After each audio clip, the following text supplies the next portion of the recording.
हम पढ़ रहे थे इनकम मेथड।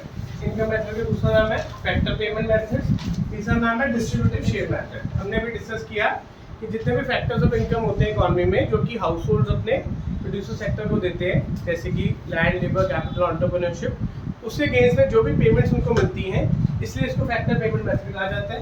या जो बंदा पैसे कमा रहा है वो अपना हिस्सा बांटता है, एम्प्लॉइज में कुछ पैसा बांटेगा, कुछ पैसा अपने इनपुट्स के लिए देगा, कुछ पैसा प्रॉफिट के फॉर्म में बांटेगा। That's why it is referred as distributive share method. तो इसके अंदर हम सारी की सारी फैक्टर सर्विसेज कंसीडर करते हैं, ठीक है। जैसे नोट्स पे लिखा हुआ है, national income has to be calculated on the basis of factor services provided by household. तो इनकम मेथड में इनकम कौन अर्न कर रहा है? हर हाउस होल्ड, चाहे वो बिजनेस करके कर रहा है, चाहे वो जॉब करके कर रहा है, चाहे वो थर्ड पार्टी को ये सर्विसेज करके कर रहा है, ठीक है। Here we measure national income from factor income which are rent, wages, interest and capital. Which we measure from, बेटा कोई बात नहीं, 2 मिनट रुक जा।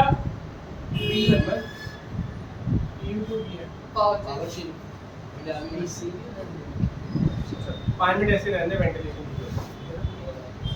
National income is calculated as sum total of factor income earned by normal resident during accounting. जब भी income method से definition आएगी तो आपने ये लाइन लिखनी है, sum total of the incomes earned bye all the resident in the country, ठीक है। सारे के सारे रेजिडेंट ने पूरी कंट्री में कितना पैसा कमाया उसको क्या कहा जाएगा? फैक्टर इनकम्स कहा जाएगा, ठीक है। Factor income is to be included, इसमें क्या क्या इंक्लूड होता है कंपोनेंट्स, उसको डिस्कस करेंगे। सबसे पहला है कंपनसेशन टू एम्प्लॉयज। नोट्स में खोलो इसको, ठीक है। सबसे पहले क्या दिया है? Compensation to employees. एक डायग्राम बनी हुई थी, ठीक है। कंपनसेशन टू एम्प्लॉयज के अंदर क्या क्या लिखा है उसको एक एक करके डिस्कस करेंगे। सबसे पहले क्या लिखा है अनुभव? पेज खोलेगा तो पता लगेगा ना, ये कंपनसेशन। अगला पेज करना बेटा, उसके अंदर क्या क्या लिखा है? Wages and salaries. Number 1 wages and salaries, और ब्रैकेट में क्या लिखा हुआ है? In cash and kind. Wages and salaries, उसके अंदर क्या लिखा है? अब what do mean by kind? Kind में सैलरी कैसे मिलती है बताओ? गुड्स वगैरह एक एक करके बेटा, वन बाय वन। गुड्स दे देते हैं। कौन से गुड्स दे देंगे? जो फॉर्म प्रोड्यूस करती है। ओके, चेक कैश होता है बेटा, कैश इक्विवेलेंट होता है ना, वो काइंड नहीं होता। और गुड्स की तो बात हो ही है, उसको गिफ्ट्स कहते हैं।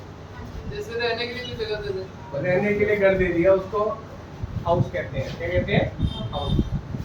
बहुत सारी ऐसी चीजें होती हैं, इस बार बजट में भी इसके ऊपर एक रेफरेंस था, ठीक है। बहुत सारी ऐसी चीजें होती हैं जो कि गवर्नमेंट अपने एम्प्लॉइज को कैश के अलावा देती है। बजट में इस बार अनाउंसमेंट थी, जितने भी ई सॉप्स होते हैं, सुना वर्ड? एक हाउस के अंदर जनरल एंट्री भी आएगी, शेयर कैपिटल में ई सॉप्स, एम्प्लॉय स्टॉक ऑप्शन। बहुत सारी बड़ी बड़ी कंपनीज क्या करती हैं आजकल, मल्टीनेशनल कंपनीज, जिन एम्प्लॉयज की सैलरी ज़्यादा है, 5 लाख 10 लाख 20 लाख रुपये महीना है, उनको उतने पैसे कैश में देने की जगह अपनी कंपनी के हर मंथ कुछ शेयर्स दे देते हैं। एप्पल, माइक्रोसॉफ्ट, टाटा, इन्फोसिस, ये सभी काम करते हैं। तो उस ई सॉफ्ट को लेके इस बार बजट में एक क्लैरिटी थी, ठीक है। तो इसका मतलब जैसे let's say I am N employ, मुझे लाख रुपए सैलरी मिली है एग्जांपल के तौर पे, मुझे उसमें से कुछ डिडक्शन कर दी जाती है कि आपको जो 60,000 कैश मिलेगा, आपको रहने के लिए घर फ्री में देते हैं जिसकी वैल्यू 10,000 है, आपको एक गाड़ी और ड्राइवर दिया जाता है जिसकी वैल्यू 12,000 है एग्जाम्पल के तौर पर, ठीक है ना। तो इस तरह से आपके वो 22,000 के इन काइंड बेनिफिट्स हो गए। आपके बच्चों को जो हमारा स्कूल है, एम्प्लॉयर का स्कूल है, वो कहते हैं मेरे स्कूल में डाल दो फ्री एजुकेशन। हॉस्पिटल्स हैं, या कुछ हॉस्पिटल से हमने टाई अप किया हुआ है, या हेल्थ पॉलिसी ले ली आपकी, वो आपका बेनिफिट हो गया। अल्टीमेटली सैलरी से ये सब चीज़ें करनी है। जब एम्प्लॉयर करके देता है, कौन करके देता है? एम्प्लॉयर। तो ये चीज़ें सस्ती मिल जाती है। क्या मिल जाती है? क्यों सस्ती मिल जाती है? क्योंकि ग्रुप इंश्योरेंस बल्क में हो जाता है। बिल्कुल ठीक बात। एक कंपनी में 1000 लोग हैं तो बल्क में काम हो जाएगा, ठीक है ना। तो जो पैसा बिल्कुल कैश मिला, चाहे बैंक में चाहे हाथ में, वो कैश इन हैंड है। पर जो फैसिलिटीज जिनकी वैल्यू, मनी फ्लो याद करो, इक्विवेलेंट टू कैश हम कैलकुलेट कर सकते हैं इकोनॉमी में, उसको क्या माना जाएगा? ठीक है, इन काइंड। क्या माना जाएगा? उनको क्या माना जाएगा? इन काइंड माना जाएगा। ठीक होगी बात? पहला आ गया कैश, दूसरा आ गया काइंड। उसमें एक तीसरा पार्ट होता है, क्या लिखा हुआ है? एम्प्लॉयर की एम्प्लॉई, ध्यान से देखो, Employer is contributing. एम्प्लॉयर की एम्प्लॉई, वर्ड क्या लिखा हुआ है? Employers, employers contribution to Social security. Social security scheme.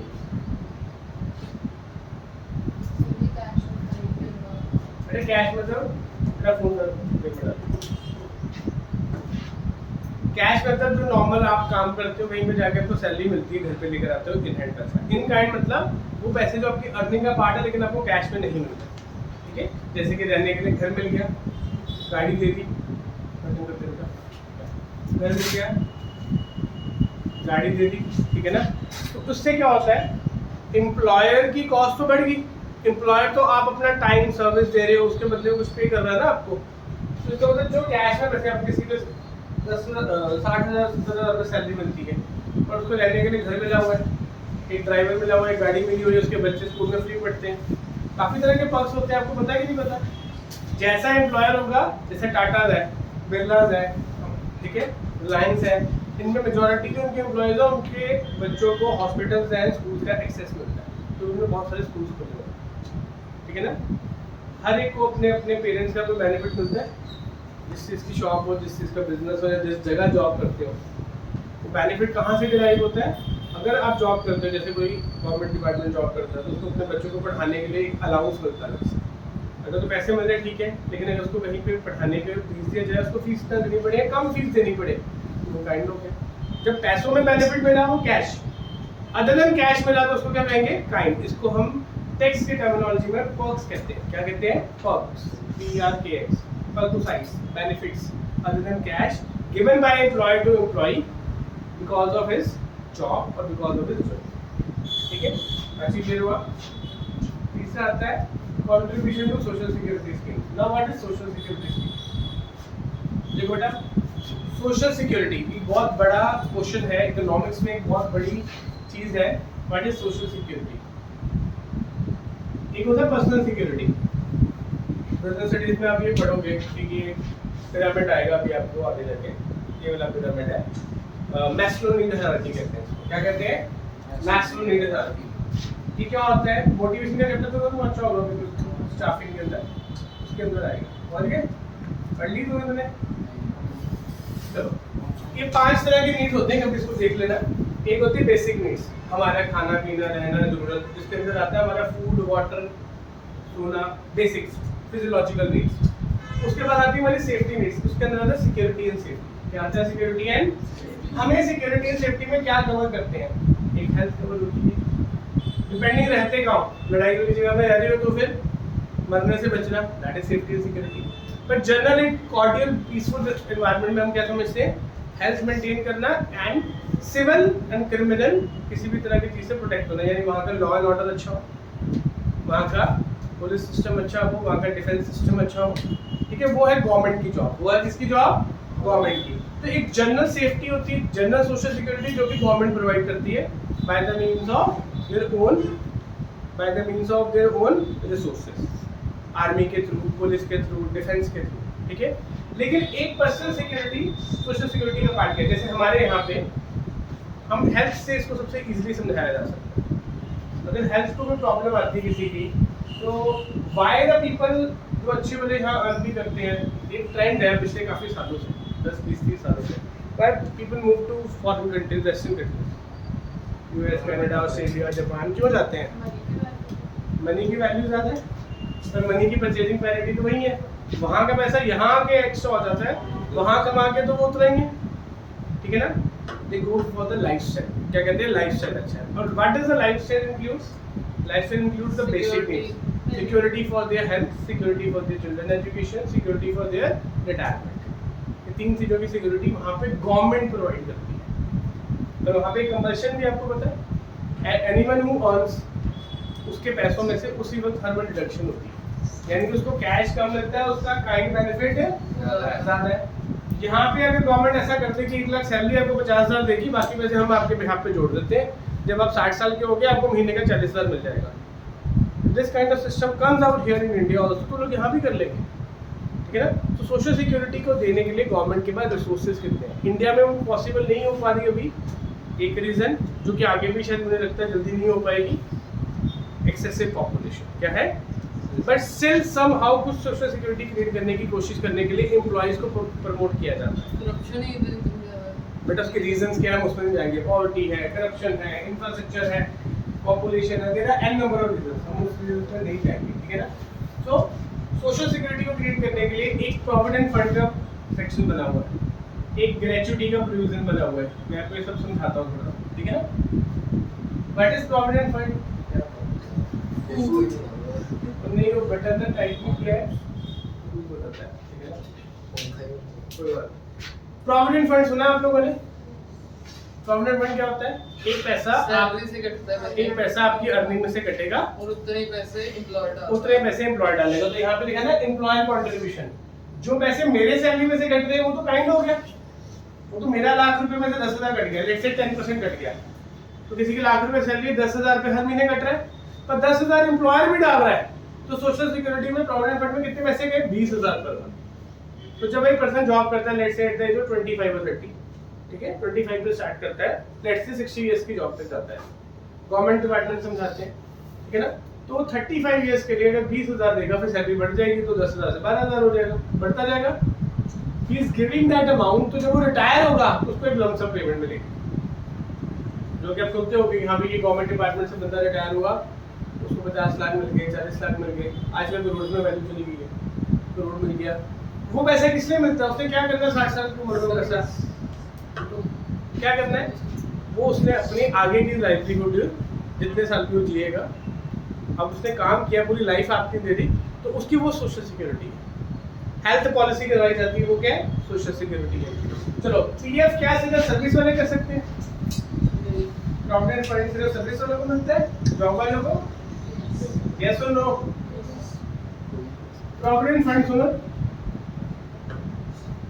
ऐसे बहुत सारे तरह का होता है। एक होता है SPF, statutory provident fund, compulsory provident fund, ये सिर्फ सेंट्रल गवर्नमेंट के और स्टेट गवर्नमेंट के एम्प्लॉयज का करता है।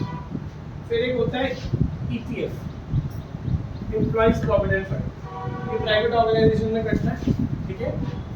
उसके बाद होता है आरपीएफ, रिकॉग्नाइज्ड प्रोविडेंट फंड, कोई भी छोटी 20 बंदों से ज्यादा की कोई ऑर्गेनाइजेशन होगी उसको प्रोविडेंट फंड मेंटेन करना पड़ेगा, ये कंपल्शन, ठीक है ना। कहीं बिजनेस ट्रेड ऐसे जहाँ 50 है ये नंबर, कहीं पे 20 है, कहीं पे 100 है, ठीक है ना। एक होता है अनरिकॉग्नाइज्ड प्रोविडेंट फंड, ये जो चारों फंड्स है ना, ये चारों फंड्स है जॉब वालों के लिए। इसके लिए अब फर्क क्या है? ये सरकार बनाती है, ये सरकार की डायरेक्शन पे, उनके कहने पे जहाँ पैसा बोला जाएगा वहाँ इन्वेस्ट होता है। ये फंड जो सी ऑर्गेनाइजेशन है, कोई बहुत बड़ी ऑर्गेनाइजेशन है जैसे टाटा है, वो अपना फंड बना ले, वो कहते हैं कि हमारे पास ही पैसा रहेगा, जब एम्प्लॉय जाएगा हम उस फंड में से पैसा दे देंगे। वो उस फंड को इनकम टैक्स ऑफिसर या प्रोविडेंट फंड ऑफिसर से अप्रूव करवा लेते हैं कि वो लीगली सब कुछ ठीक चल रहा है, उसको रिकॉग्नाइज कहा जाता है। अनरिकॉग्नाइज वो है कि किसी ऑर्गेनाइजेशन ने फंड बनाया है लेकिन वो गवर्नमेंट को नहीं पता कैसा चलता है, तो उससे पैसा मिलने की गारंटी गवर्नमेंट बिल्कुल रिस्पॉन्सिबल नहीं होगी, ठीक है। तो ये तीनों सबसे सेफेस्ट होते हैं। सबसे सेफेस्ट ऑब्वियसली यही होगा क्योंकि सेंट्रल गवर्नमेंट है, स्टेट गवर्नमेंट है, ये गवर्नमेंट की गाइडलाइंस पे है। अब गवर्नमेंट ने इंट्रोड्यूस किया कि जो लोग सेल्फ एम्प्लॉयड है या बिजनेस वाले हैं, उनको भी इस चीज़ का बेनिफिट मिलना चाहिए। बिजनेस वालों के साथ आगे क्या एक्चुअली इकोनॉमिक पैरामीटर होता क्या है? बिजनेस वाला लाइफ में कुछ करे ना करे एक एसेट बना लेता है, ये बात सही है कि नहीं है? शॉप बना लेगा, शोरूम बना लेगा, रेंट पे काम शुरू करता है, या पेरेंट्स की शॉप मिली उसको ही कंटिन्यू करके आगे बड़ा कर लेगा। 30 साल 40 साल में बंदा बिजनेस की ग्रोथ करेगा, ठीक है ना। अगर नहीं ग्रोथ होगी तो बिजनेस बंद हो जाएगा उसका, ठीक है। तो इसका मतलब उसके बाद एक एसेट होता है, वो उससे अपनी लाइवलीहुड कर लेता है। आगे जनरल नॉन कमर्शियल गवर्नमेंट की तरफ से बिजनेस वाले ऐसे चलते हैं कि जो हमने लाइफ में जब पैसा कमाया 2-4 एसेट बना दिए। सैलरी वाले के पास कोई एसेट बन नहीं सकता क्योंकि उसके पास पैसा ही लिमिटेड, उसके अकॉर्डिंग है। हाँ, आजकल सैलरी वाले भी समझदार हो गए, वो अपना पैसा इन्वेस्ट करके पैसा एसेट बना देते हैं। गवर्नमेंट ने एक फंड शुरू किया सबके लिए, इट डजंट मैटर कौन है, उसको कहते हैं पीपीएफ। क्या कहते हैं? सुना है इसके बारे में? Public provident. ये बेटा मेरी भी एक पर्सनल सजेशन है, करो ना करो सबको खुलवाना चाहिए। ये सेंट्रल गवर्नमेंट से बैकअप होता है, आप इसमें हर साल एक पैसा डाल सकते हो। 15 साल का लॉक इन पीरियड है, 5-5 साल की एक्सटेंशन है, ठीक है। व्हेन यू रिटायर एट 60, इसको उसके लिए सोचो, अपने खाने पीने और दवाइयों में, तो उस टाइम पे तो और कुछ होना नहीं, ठीक है ना। व्हेन यू आर 60-65 तो आपके दो ही बेसिक पैरामीटर जरूरी होते हैं, आपके बेसिक खाना पीना और आपकी मेडिसिन कॉस्ट। करिए इंडिया में अभी भी मेडिकल सिस्टम ऐसा नहीं आया कि डेली बेस की मेडिसिन भी मिलती हो कुछ लोग, आप एडमिट होते हो हॉस्पिटल में तो खर्चा मिलता है, लेकिन when we go to the age of 55, 60, 65 तो कुछ ना कुछ बॉडी में क्रॉनिक इलनेसेस ड्राइव होते हैं, जिससे आपकी 2, 4, 5, 10, 20 हज़ार की मेडिसिन एक मंथ की फिक्स हो जाती है। होता कि नहीं होता? ये होना शुरू हो गया है क्योंकि आदतें ऐसी है। तो प्रोविडेंट फंड को एक सेफ एसेट कहा जाता है, इसको मैं बहुत बढ़िया रिटर्न के पॉइंट ऑफ व्यू से एसेट नहीं कहता, इसको सेफ एसेट कहता हूँ। इन सब में एक और बहुत बढ़िया फीचर होता है, आपकी कभी भी कोई पर्सनल लाइबिलिटी, ध्यान से सुनना बात, आप बिजनेस कर रहे हो या जॉब कर रहे हो, आपके ऊपर कोई कर्जा है, आपने कोई लोन लिया, आप नहीं दे पाए, जॉब चलेगी, बिजनेस डूब गया, आपके सारे पैसे ले लिए जाएंगे। अनलिमिटेड लाइबिलिटी होती है सोल प्रोप्राइटर की, लेकिन पीपीएफ का पैसा आप ये वाले पैसे नहीं दे सकते। आपने किसी के 10 करोड़ देने हैं, आपके ऐसे 6 करोड़ के, आप 6 करोड़ देकर सेटलमेंट हो जाएगी, पीपीएफ का पैसा आपका अपना है। तो that is why it is considered the safest asset. क्या कहा जाता है? आप लोगों को शायद पता नहीं होगा, बहुत सारे आपके पेरेंट्स ने खोला भी होगा, जो बिजनेस वाले हैं वो खोलते हैं, ठीक है ना। मेरे कोई एल्डरली थे, उनकी आदत होती है घर पे कोई बच्चा पैदा होता है उसका पीपीएफ अकाउंट खोल के उसमें 10,000 डाल के दे देते हैं कि आप उसको कंटिन्यू करो, बच्चा जब बड़ा होगा 25 साल का उसकी एजुकेशन के लिए काम आ जाएगा। आजकल लोग स्मार्ट हो गए, they go to risky investment avenues, mutual fund हो गया, पहले एफडी में जाना शुरू हुए, ठीक है, फिर एफडी से आरडी में जाना शुरू हुए, फिर आरडी से आज के म्यूचुअल फंड एंड इक्विटीज में जाना शुरू हुए। वो भी करना चाहिए, but from my point of this is this. तो एम्प्लॉयर जब आपको प्रोविडेंट फंड करके दे रहा है, जब भी आप जॉब करते हो ना, तो आपको प्रोविडेंट फंड ऑटोमेटिक खुल जाता है, डिपेंडिंग ऑन किसके पास जॉब कर रहे हो। मैंने जॉब की, ठीक है, कॉलेज में जॉब करता है, डिग्री कॉलेज, मेरा प्रोविडेंट फंड खुला, मैंने कुछ पैसे यूज नहीं किए।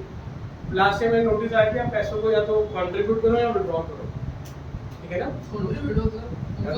उसमें या तो जॉब कंटिन्यूटी कहीं और कर रहे हो तो उसको ट्रांसफर करो, नहीं तो उतने पड़ा रहेगा, ठीक है ना। अगर वो होता इन तीनों में से सिर्फ आरपीएफ, ठीक है, रिकॉग्नाइज था, प्रॉब्लम, ठीक है ना।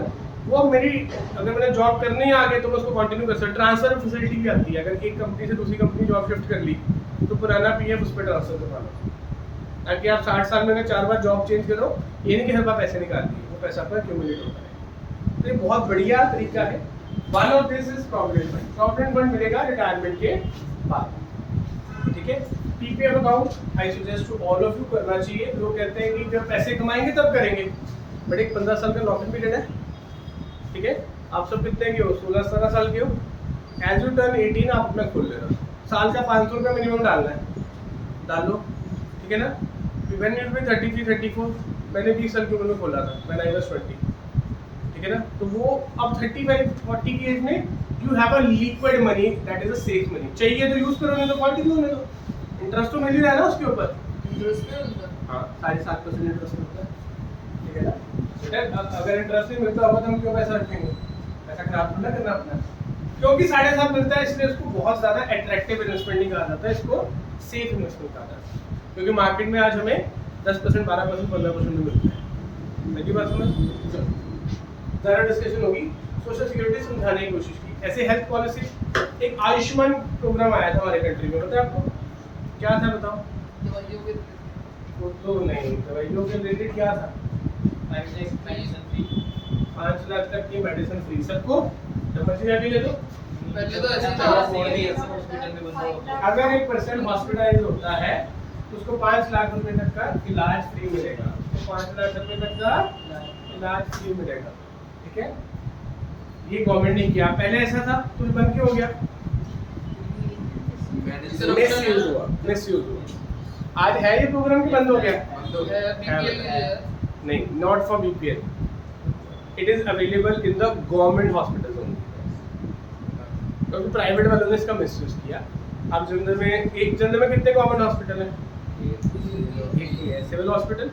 वहाँ जाओ, वो आयुष्मान कार्ड के थ्रू अपना इलाज करवा सकते हैं। तो वहाँ इलाज करवाने जाएगा कौन? इसके बाद पैसा नहीं होगा, ठीक है ना। तो गवर्नमेंट ने उसका, अब government is trying to open up more facilities attached to that in the surveillance manner, तो उसको टाइम लगेगा। इसी तरह से एक ग्रेच्युटी होती है। क्या होती है? एक हो गया पीएफ, एक हो गया हेल्थ इंश्योरेंसेस, एक हो गया ग्रेच्युटी। ग्रेचुटी ना अब कम हो गई है, ठीक है। एक पेंशन भी होती है, सुना है आपने? क्या होता है pension?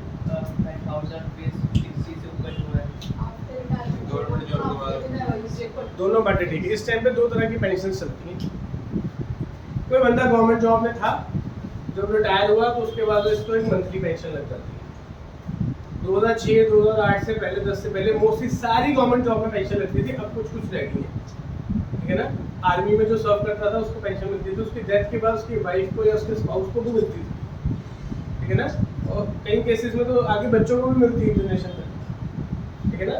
Many people government job में ऐसे बताएंगे नहीं, लेकिन वो 80 ईयर्स के हो गए हैं, लेकिन उनको अभी भी 40-50 हज़ार रुपये गवर्नमेंट से आ रहा है। दैट इज कॉल्ड पेंशन, ठीक है। अब पेंशन सैलरी वालों के तो हो गया, लेकिन अब आपको प्राइवेट सेक्टर में भी ग्रेजुएटी पेंशन शुरू हो गया। पेंशन वाज फॉर, क्लियर था कि आपका पैसा आपकी सिक्योरिटी के लिए जुड़ा। पेंशन था कि आप अपने डेली बेस पे खर्चे कर पाओ उसके लिए। ग्रेजुएटी है कि आपने किसी ऑर्गेनाइजेशन में बहुत ज्यादा एक लॉयल्टी से लंबे ड्यूरेशन के लिए काम के लिए, उसके रिवॉर्ड में आपको एक इकट्ठा पैसा मिलता था, उसको ग्रेजुएटी कहा जाता था, ठीक है ना। You have worked in an organisation for a long period of time, in reward of that you are being given what, gratuity. अब प्राइवेट ऑर्गेनाइजेशन में एक रूल लग गया है, गवर्नमेंट भी कहते हैं 5-7 से ऊपर अगर किसी कंपनी में काम करते हो तो आपकी ग्रेजुएटी फिक्स हो जाती है, चाहे वो 6,000 रुपये महीना हो, चाहे 10,000 रुपये महीना हो, चाहे 15,000 रुपये महीना, ठीक है ना। रिटायरमेंट के बाद ही मिलेगी, पहले भी वो अपने रिटायरमेंट एज ले सकते हो उसको।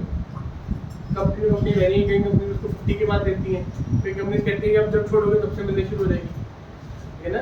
तो मैनी पीपल स्टार्ट, ये कल्चर आपको 10 साल बाद ज़्यादा दिखेगा, ठीक है।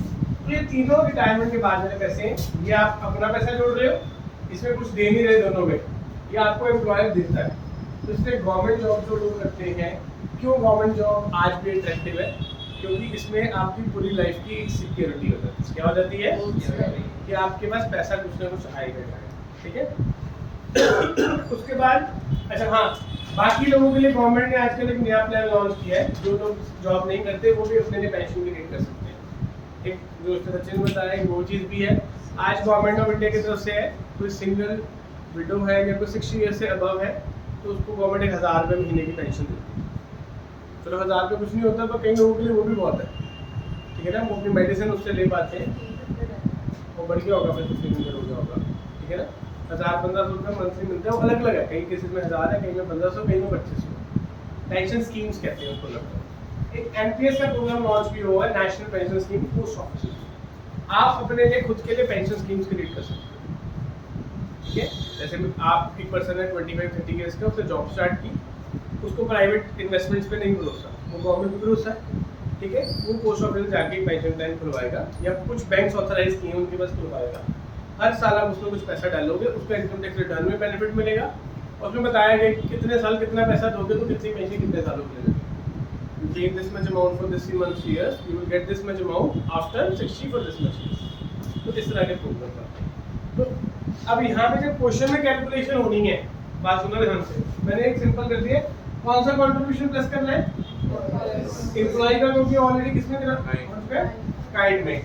अब यहाँ पे एक चीज वर्ड समझना, एक होता है वर्ड ग्रॉस सैलरी, क्या वर्ड होता है, एक वर्ड होगा net salary. Net salary without PF. Net salary मतलब आफ्टर माइनस क्या होगा, ग्रॉस सैलरी, यहाँ डेफिनेशन होगी नहीं, एसेट नहीं है, उसको हम कहेंगे डिडक्शंस। क्या कहेंगे, ये सारी चीजों की डिडक्शन, इन काइंड वालों की डिडक्शन, इन सब की डिडक्शन। तो इसका मतलब जो नेट सैलरी होती है उसको कैश कहा जाता है। जो नेट सैलरी होती है उसको क्या कहा जाता है, कैश। जो ग्रॉस सैलरी मतलब टोटल गवर्नमेंट उसको कितना पैसा खर्च रही है। मैंने बोला 60,000 मिल रहा है, फिर PF, provident fund, health insurance, बच्चे की सब मिला के गवर्नमेंट को वो एम्प्लॉय खर्चा 1,20,000 का पड़ रहा है, 1 लाख रुपए का पड़ रहा है। तो इकोनॉमी में कौन सी कैलकुलेशन लेनी है, नेट लेनी कि ग्रॉस लेनी है, ग्रॉस लेनी। ये ना आगे बहुत टिपिकल क्वेश्चन आते होते हैं, बड़े इजी हो गए, तब वो बीच में तोड़ के डालते थे कि ये एनडीपी के टाइम में ये लेंगे, जब हम बेस निकालेंगे ना, इसमें जैसे उसमें बेस क्या था, GDP at MD value added में, यहाँ पे बेस क्या है, NDP at FC. NDP at FC जब निकालना है, हमने compensation to employees, operating surplus plus mix income, ये तीनों लेने हैं ना।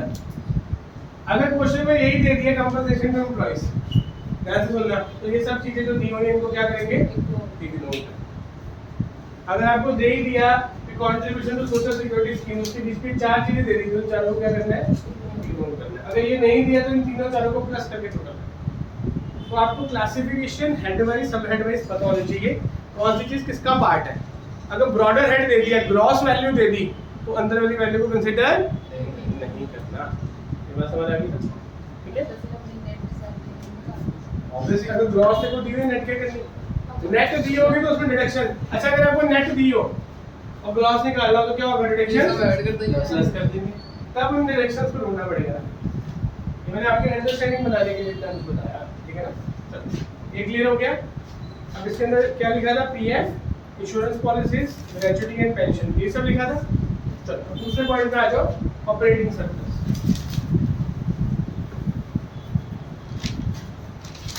ठीक है, ऑपरेटिंग सरप्लस में दो पार्ट्स आते हैं। इनकम फ्रॉम क्या लिखा हुआ है,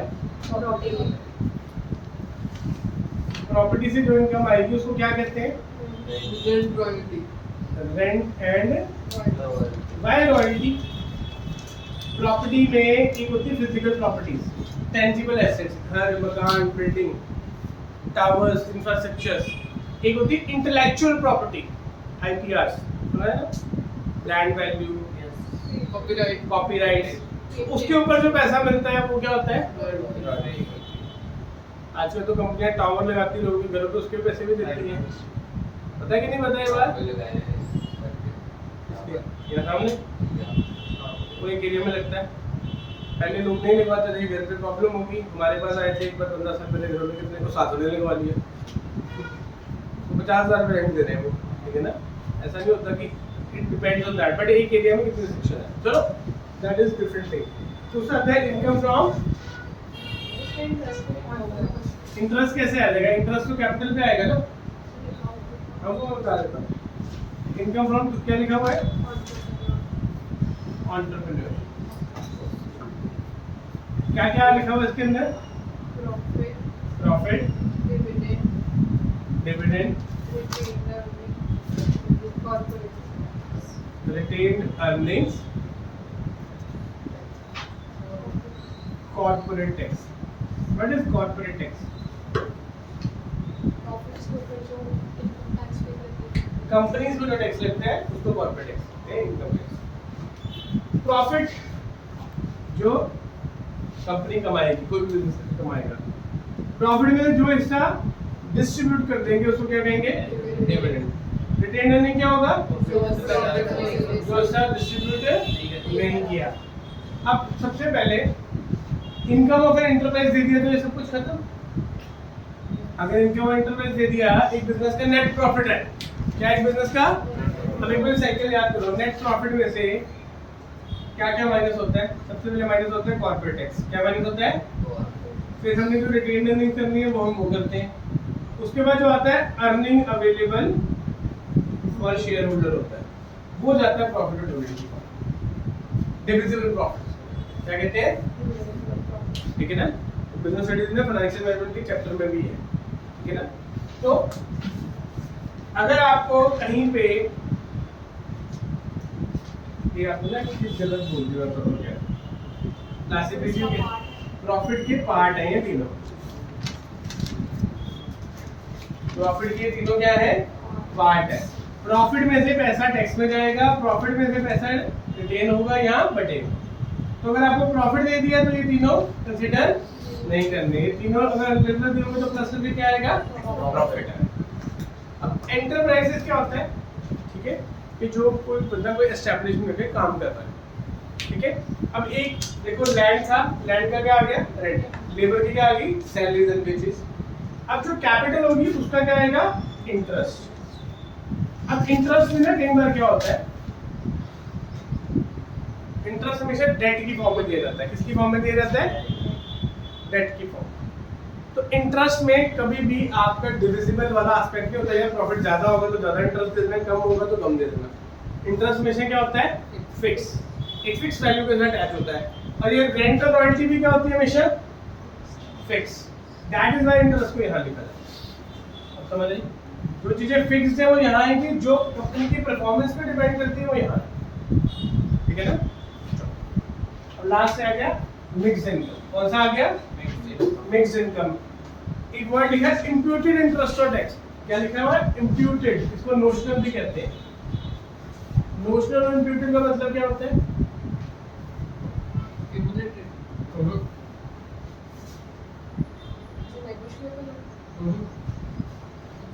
मान लो दो पर्सन है, दोनों ने फैक्ट्री लगाई A and B, same product बना रहे हैं, सेम प्राइस पे बेच रहे हैं। ए के पास प्रॉपर्टी अपनी थी, उसको किसी को रेंट नहीं देना पड़ रहा। बी ने किसी से प्रॉपर्टी रेंट पे ली, वो 50,000 रुपये रेंट दे रहा है, ठीक है। तो नेट प्रॉफिट किसका ज्यादा आएगा? क्योंकि उसका रेंट नहीं है। तो इकोनॉमिक्स कहती है कि हम ये नहीं देखेंगे वो उसका ऑनरशिप कहाँ थी, उस प्रॉपर्टी का कंट्रीब्यूशन है कुछ उस प्रोडक्शन में कि नहीं है, चाहे वो ओन्ड है चाहे वो बॉरोड है। क्या उस लैंड का, उस प्रॉपर्टी का, उस प्रोडक्शन में कुछ कंट्रीब्यूशन है या नहीं है? बताओ बेटा, उस जगह पे काम कर रहे हो, वो जगह नहीं होती तो क्या काम होता? तो वो एक फैक्टर इनपुट है कि नहीं है? तो इसका मतलब हमने ये नहीं देखना कि वो ऑनरशिप कहाँ से आ रही है, अपनी सेल्फ ऑनरशिप है या बाहर से आ रही है। मिक्स इनकम में क्योंकि ऑनर ही सब कुछ करता है, अकेला पर्सन वही मालिक है, वही डिसीजन मेकर है, वही सब कुछ है, वो अपना पैसा और अपनी ही जगह देता है काम पे इन केस, तो वो रेंट और इंटरेस्ट खुद को पे नहीं करता। तो उसकी एक इम्प्यूटेड वैल्यू अगर निकल सकती है तो निकालनी है। ये क्वेश्चन में अगर दी होगी तो कंसिडर करनी है, नहीं तो नहीं करनी, ठीक है ना। नोशनल मतलब जो एक्चुअल में पे नहीं कर रहे, पर इकोनॉमिक अकाउंटिंग में क्या कहते हैं, जहाँ पे मनी एक्सचेंज होगा वो रिकॉर्ड करना, बाकी रिकॉर्ड है। पर इकोनॉमिक्स कहते हैं जहाँ मनी कंसिडरेशन पॉसिबल भी है वो रिकॉर्ड करेंगे। पैसा मैं दे नहीं रहा, पर मैं कहता हूँ ये चीज इतने की देखो बेनिफिट दे रहा हूँ, चाहे बार्टर कर रहा हूँ कैसा, तो जहाँ पे इकोनॉमिक बेनिफिट निकल सकता है कम से कम, या उसकी रुपये में कैलकुलेशन पॉसिबल है, उसको क्या कहा जाएगा? नोशनल और, ठीक है। और क्योंकि वो क्यों नहीं प्रॉफिट और इंटरेस्ट कैलकुलेट करता है, क्योंकि अकेला ऑनर है, जो बचेगा उसका ही है, चाहे वो रेंट की फॉर्म में ले, चाहे वो इंटरेस्ट की फॉर्म में ले, चाहे प्रॉफिट की फॉर्म में ले। इसलिए most of the mixed income इनको सेल्फ एम्प्लॉयड कहते हैं। क्या कहते हैं? वो सब कुछ क्या करते हैं? प्रॉफिट की फॉर्म। चलो इन तीनों को जब प्लस करेंगे हम, compensation of employees, operating surplus plus mixed income, तो क्या आएगा हमारे पास? NDP at FC. तो जैसे वहां पे जीबी एट एमपी की बात थी, यहाँ पे किसकी बात हो रही है? एनडीपी। बात समझ आ गई? क्लियर है इसको? ये शुरू में ना समझाई सर। एनडीपी एट एफसी से अगर हमने जीडीपी एट एफसी जाना तो कैसे जाएगा? बेटा क्या दिक्कत है? कहां जा रहा है? GDP at NDP at FC लिख लो। जहां से जाना है, जहां जाना है, तो नेट से ग्रॉस जाना क्या होगा? अच्छा वो सेम ही रहेगा एंड, अच्छा वो सेम है बस। अगर नेट से ग्रॉस जाएंगे, इसमें इस मेथड में डेप्रिसिएशन नहीं है, इस मेथड का बेस एग्रीगेट ये है। पर अगर कोई और एग्रीगेट निकालना होगा तो वो तीनों चीजें चाहिए ना, डेप्रिसिएशन, एनआईटी, वो सारा काम। क्लियर हो गया सबको? चलो अब हम प्रैक्टिकल स्टार्ट करते हैं इसका।